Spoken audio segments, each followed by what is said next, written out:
బ్యాలెన్స్ని చూసుకుంటూ ఉంటాను. సో ఉదాహరణకి చిటా గ్యాంగ్ విప్లవ వీరులది కానీ, ఒక చంద్రశేఖర్ ఆజాద్ కానీ, అలాగే మొత్తం కూర్చోబెట్టి గజనీ మహమ్మద్ మనకి దాడులు కానీ, ఇవన్నీ ఒకటే కాలంలో ఒక 7-8 years టైంలో అటు కమ్యూనిస్ట్ చరిత్ర చదివాను, భారతీయ సంస్కృతి మీదుగా చదివాను. అలాగే నండూరు రామ్మోహన్ రావు గారి విశ్వదర్శనం కానీ, ఇవన్నీ కూడా నా మీద చాలా ప్రభావం చూపించే ఇవన్నీ.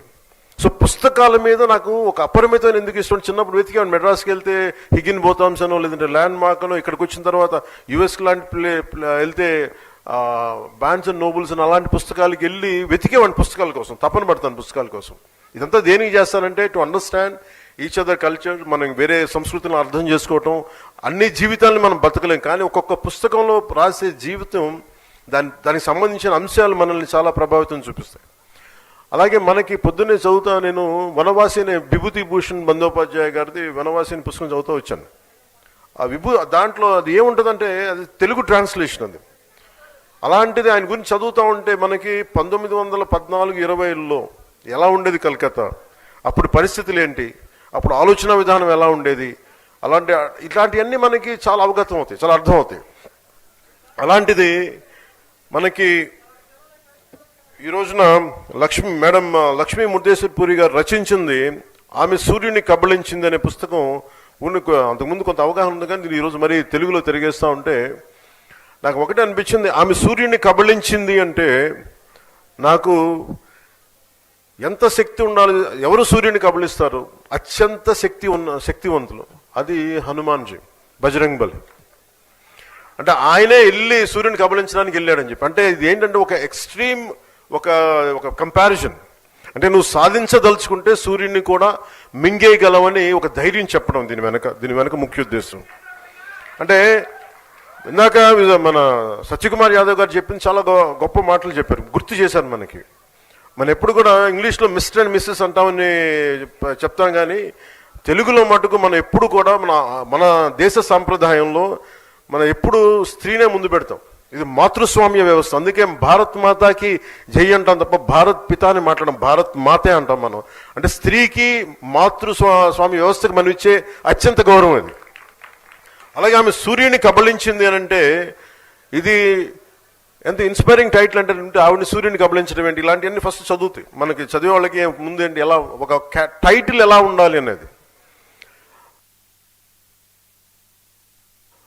అంటే మీకు నచ్చుతుంది అంటే ఓజీ అంటే ఏంటని మీరు ఎట్లా సినిమా పరంగా మీరు ఆలోచిస్తారో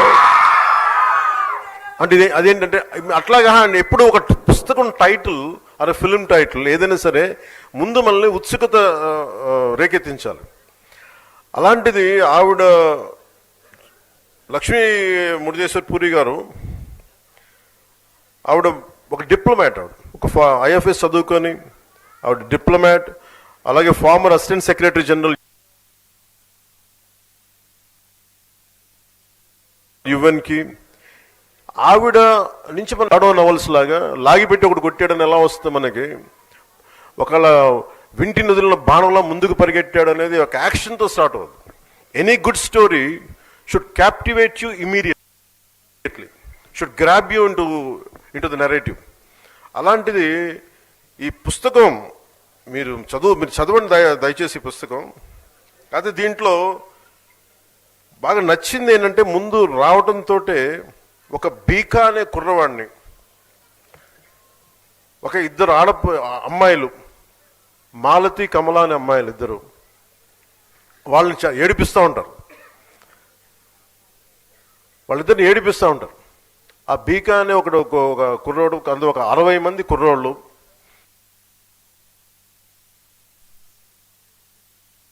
వాళ్ళు రోడ్డు మీద వెళ్తూ ఉంటే ఆ మాలతి అనే యాక్చువల్లీ కథానాయకు కోపం వస్తుంది. చిన్నపిల్ల కోపం వచ్చినప్పుడు నేను తలుచుకుంటే నేను మట్టి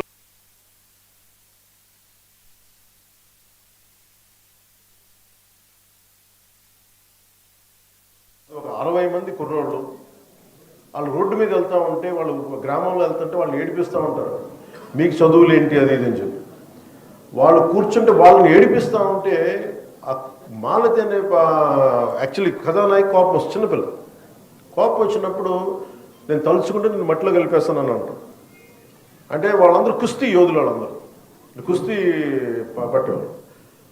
అంటే నువ్వు ఆడపిల్ల నువ్వేం చేస్తావంటే, ఆ అమ్మాయి స్కూల్ ఈ లోపల గొడవ జరగబోతుంది, ఈ లోపల పెద్ద మాస్టర్ స్కూల్ మాస్టర్ వచ్చేస్తే మళ్ళీ గొడవ ఆగిపోదు. గొడవ ఆగిపోయిన తర్వాత తను అవమానం చేసిన వాడిని వదలదు అమ్మాయి. నువ్వు ఎలారా మాట్లాడుతావు, నాకు శక్తి లేదని ఎలా అంటావు అని చెప్పి మాలతి ఏం చేస్తుంటే కూర్చోబెట్టి మళ్ళీ ఛాలెంజ్ చేస్తుంది. నువ్వు రారా, ఇది కొట్టడానికి సిద్ధం అని చెప్పి స్కూల్ అయిపోయిన తర్వాత వచ్చి, ఇదంతా ఎప్పుడు జరుగుతుంది, స్వాతంత్ర సమయం అంటే బిఫోర్ ప్రీ ఇండిపెండెన్స్ టైం.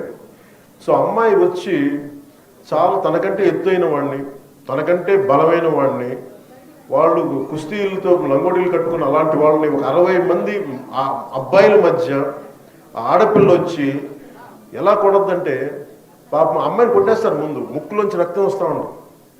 అలాంటిది అమ్మాయి 2 దెబ్బలు తట్టుకొని కింద పడి లేచి ఒక్కసారి రాముడు రావణాసురుని ఎలా కొట్టాడో, నాభి మీద కొట్టాడు అన్నట్టుగా ఒకసారి గుర్తు తెచ్చుకొని ఒక పిడికిలు బిగించి సోలార్ ప్లెక్సెస్ మీద గట్టి దెబ్బలు 5-6 కూడా